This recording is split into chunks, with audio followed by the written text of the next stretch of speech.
Oke, halo semua. Hari ini kita bakal kembali melanjutkan MotoGP 4 karir di ronde ke-6 dan sekarang kita bakal race di MotoGP Assen, tepatnya di Dutch Grand Prix.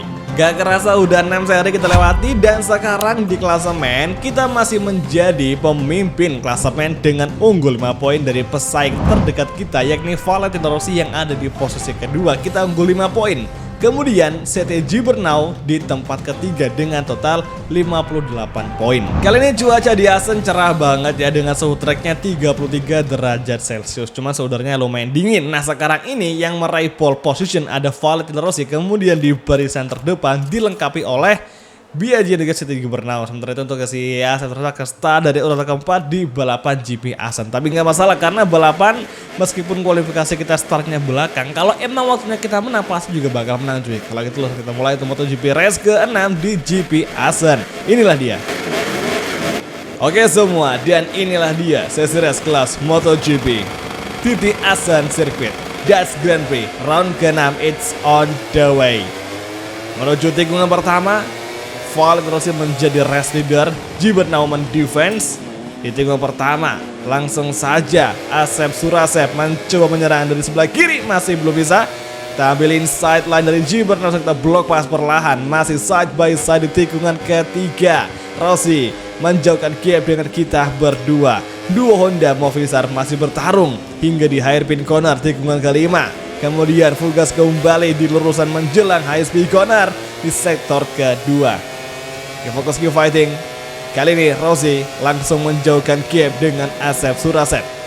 Entry corner di tikungan 6, tikungan ke-7 masuk perlahan, kemudian kita geber lagi hingga menuju tikungan ke-8. Kita mencoba early braking. Bersiap-siap menyerang Rossi di sini di exit corner menjelang tikungan ke-9. Kita overtake Valentino Rossi dan masih belum bisa. Dan ingat, jangan lupa bensinnya kita kurangin menjadi power 2. Kalau bisa pakai power 1 kalau bisa ya. Oke, entry corner. Here we go. Tikungan ke-10. Bersiap-siap menyerang di sektor terakhir. Lap pertama. Full gas kembali. Honda versus Yamaha. Dari kemarin musuh kita Rossi terus ya di sepanjang balapan 5 race yang udah kita langsungkan. Entry corner di tikungan ke-14, 15, Rossi melebar. Kita ambil inside line di last chicane dan masih Rossi mendefense serangan dari Asep Surasep. Sabar dulu, masih ada 7 lap yang akan kita lewati. Sekarang lap kedua, here we go. Kita mencoba late braking agar bisa mendobrak pertahanan terkuat dari Valentino Rossi di GP Assen. Kita overtake masih belum bisa. Oke, tahan dulu, sabar dulu. Kita harus mencari ritme yang tepat untuk melakukan hasil overtaking supaya tidak ada yang dirugikan di antara kita berdua. Hairpin corner. Nah, sepertinya sayangnya CT Gibernau sebagai rekan tim kita di tim Honda, astaga, kenapa sampai jalur dan terpaksa Rossi melawan lagi. Oke, side by side dengan Valentino Rossi di lurusan yang menjelang tikungan ke-7. Oke, bersiap-siap tikungan 6, tikungan ke-7. Jadi Van Rossi masih side by side di sektor kedua dan kali ini Rossi masih melawan dengan sangat kuat sekali hingga di braking zone tikungan ke-8. Rossi masih mengasih overtaking. Kontak terjadi. Hati-hati. Kita overtake lagi, masih Rossi mendefend dan dia sangat kuat sekali kawan-kawan. Segitu sulitnya mendobrak pertahanan terkuat dari Valentino Rossi. Rossi muda sangat mengerikan. Oke, tikungan ke-10, 11, King Rossi kita amankan di tempat kedua. Here we go, come on. Sektor keempat kita masuki. Bersiap-siap menahan serangan yang akan dilancarkan oleh Rossi dari belakang. Come on guys, here we go. Last chicane, lap kedua telah usai. Oke, untuk update posisi sekarang yang menjadi pimpinan yakni si Asep Surasep, kemudian Rossi di tempat kedua. Nah, CT Gibernau yang harusnya dia berada di zona podium, sayangnya dia terpaksa turun dan sekarang di tempat keempat cuy. Dikalahkan sama si Loris Capirossi yang menggunakan Ducati Sport GP 4. Apakah Gibernau bakal bisa comeback lagi di zona podium? Kita tunggu saja. Oke, Nicky Hayden di posisi kelima, Melandri 6, Carlos J ke-7 dan Troy Bayliss di tempat ke-8. Exit corner, full gas kembali, lap ketiga masih berlangsung.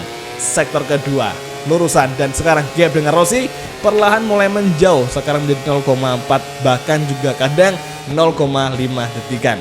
Tapi ingat, jangan senang dulu, masih panjang perjalanan.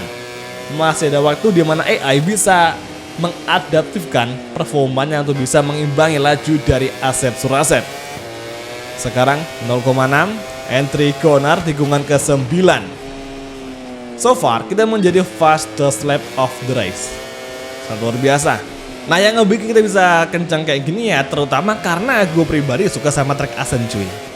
Tracknya mengalir, jarang banget gaspol rempol kayak MotoGP. Kayak ini tikungan yang sering ada di track Asen. Jadi kayak mengalir, jarang banget ngelakuin hard braking. Ya paling sesekali ngelakuin pengereman keras seperti di tikungan hairpin yang ada di sektor kedua. Lap keempat, jarak kita dengan Rossi semakin menjauh. Dan kayaknya nggak akan lama lagi bakal itu di angka 1 detikan. Exit corner full gas dengan kompon soft medium. Ini sangat cocok sekali, apalagi mengingat suhu track yang ada di sirkuit ini, di race kali ini itu cenderung dingin, cenderung rendah. Suhu tracknya aja cuma di angka 33 derajat Celcius. Ini suhu track favorit Rossi banget cuy. Terus suhu udara juga lebih dingin di angka 22 derajat Celcius. Untuk kita mungkin dingin, tapi untuk orang luar negeri yang ada 4 musim pasti ini agaklah panas cuy. Kita masuk 25 aja udah kedinginan, apalagi 22 cuy. Oke, sekarang Rossi perlahan mulai mendekat. Setelah kita cukup melebar tadi, kini Rossi datang menyerang dengan gap 0,4 serta notifikasi bahan bakar yang muncul. Ini cukup ngebikin kita ngerasa frustasi. Entry corner di tikungan chicane, tikungan yang sangat ikonik di sirkuit Asen. Full gas kembali dan lap keempat telah usai. Memasuki lap kelima, here we go.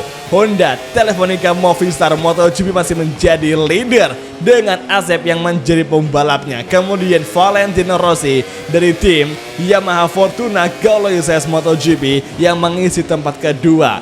Dan Loris Capirossi mengunci tempat ketiga sementara waktu dari wakil Ducati Factory. Oke, tikungan hairpin, kita agak melebar kembali ke racing line. Oke, jadi Rossi datang menyerang. Astaga, Rossi ngapain? Ya malah nyangkut motor kita cuy. Astaga, kacau sekali. Rossi ngapain bermanuver kayak gitu? Udah tahu kita mengambil racing line lagi, dia malah datang. Kita udah sempat menghindar, tapi crashnya Rossi tidak terelakkan cuy. Ya mau gimana lagi kan? Akhirnya Rossi crash cuy. Nah, kalau emang kita salah, kita masih bakal langsung dikasih hukuman long lap penalti. Dan sepertinya Nicky Hayden yang baru kita overtaking malah jatuh juga. Padahal kita nggak nyenggol. Ini apa-apaan lagi nih? Kacau sekali MotoGP Asen. Entah emang bug atau mungkin kita yang ngekacau, nggak tahu pasti. Tapi yang jelas kita hari ini akan menerima hukuman jika emang kita bersalah dari insiden-insiden tersebut. So far kita baru memiliki 1 peringatan dan gue masih jengkel. Ini tadi notifikasi suara bensin yang udah mulai habis tuh muncul terus, padahal secara data bahan bakar kita atau bensin kita masih aman cuy. Ini aneh banget. Oke, 2 peringatan kita kantongi. Langsung kita buru ZTG Bernau di last chicane. Kita hard braking from, astaga, salah lagi. Kacau. Udah. Fix sih, fix. Ini racer kacau. Racer kacau di karir 2004 kita.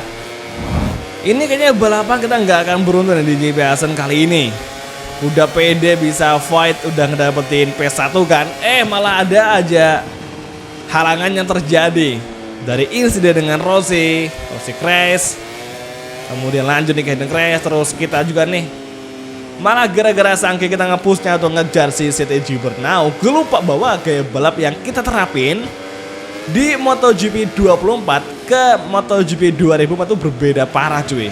Ini motor nggak bisa dipaksain. Kita ala-ala nge-sliding malah jatuh dong.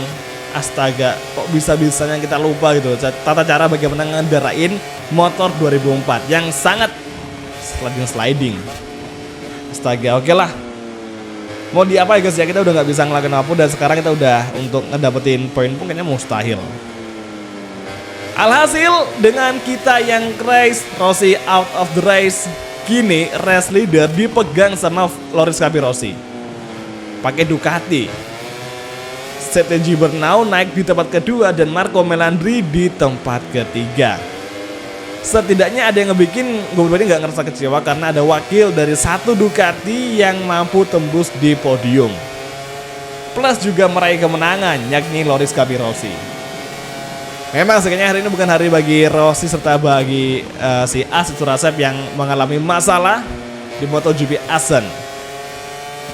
Oke lah, kita bakal lakuin aja balapan di sisa race kali ini. Semoga aja kita bisa minimal masuk di 15 besar. Masa iya cuman 15 kita nggak dapet. Kita bakal paksain mulai lap ke-7 awal. Lap terakhir, last lap, kita overtaking. Nice sekali, Alex Bars overtaking. Dan kini Shinya Nakano sama Colin Edward juga akan segera kita overtaking. Tinggal menunggu saja di manakah tikungan yang paling pas, atau kita harus mencari ritme dahulu yang sangat tepat. Oke, Nakano melebar. Semoga dia nggak masuk ke racing line. Nice, bagus, oke. Kita kejar Nakano. Kawasaki kita overtaking. Dan Colin Edwards, rekan tim kita di tim ini, juga akan segera kita susul. 15 besar, lumayan kalau dapat cuy. Paling nggak kita bisa ngebawa pulang 1 poin aja. Ya meskipun bukan dari target kita, tapi setidaknya kita harus bersyukur dengan perolehan tempat ke-15. Lumayan 1 poin kan buat tambah-tambah di klasemen cuy. Oke, full gas kembali dan menuju tikungan ke-9. Kita mencoba late braking. Semakin rapat. Colin Edward dalam ancaman. Ancaman serius dari Asep Surasep. Here we go. Tikungan ke-11. Masuk perlahan. Asep masih menjadi fastest lap of the race. Udah emang selayaknya kita meraih kemenangan di GP Assen. Kita udah menjadi fastest lap of the race. Tapi sayangnya kita ngebikin kesalahan dan terpaksa jatuh dan terlempar di 16 besar. Oke, saat ini 1 kesempatan tersisa di last chicane. Kita mencoba late braking. Langsung saja bermanuver. Kita ambil sebelah kanan dari Colin Edward dan menuju garis finish. Finally, akhirnya Asep Surasep meraih 15 besar dan 21 poin cuy di balapan kali ini. Capirossi menang, Gibernau 2 dan Troy Bayliss ketiga, Marco Melandri keempat, Carlos J ke-5, Kenny Robert Jr. 6, Neil Hot ke-7 dan kita finish ke-15. Nakano, Hoffman mengunci 20 besar. Rossi finish ke-25 dengan catatan not complete alias tidak bisa finish di balapan kali ini. Oke, langsung kita cek perolehan poin di standing atau di klasemen sementara waktu. Kita mengisi tour pertama dengan unggulan poin dari Valentino Rossi. Gibernau ketiga dengan sekarang semakin rapat jaraknya menjadi 16 poin saja. Capirossi naik 4 tingkat ke posisi 4, luar biasa. 1 kemenangan membawa Capirossi tampil bangkit di standing atau di klasemen sementara waktu. Oke, masih ada masih ada 9 race lagi yang akan kita lakukan. Semoga aja hasilnya bisa sesuai dengan apa yang kita pikirkan, yaitu kita meraih kemenangan dan juga meraih gelar juara dunia. Semoga saja. Jadi oke semua, kalau gitu terima kasih nonton dan sampai jumpa lagi di video MotoGP 04 Karir untuk episode selanjutnya. Thank you, bye dan ciao guys, sampai jumpa.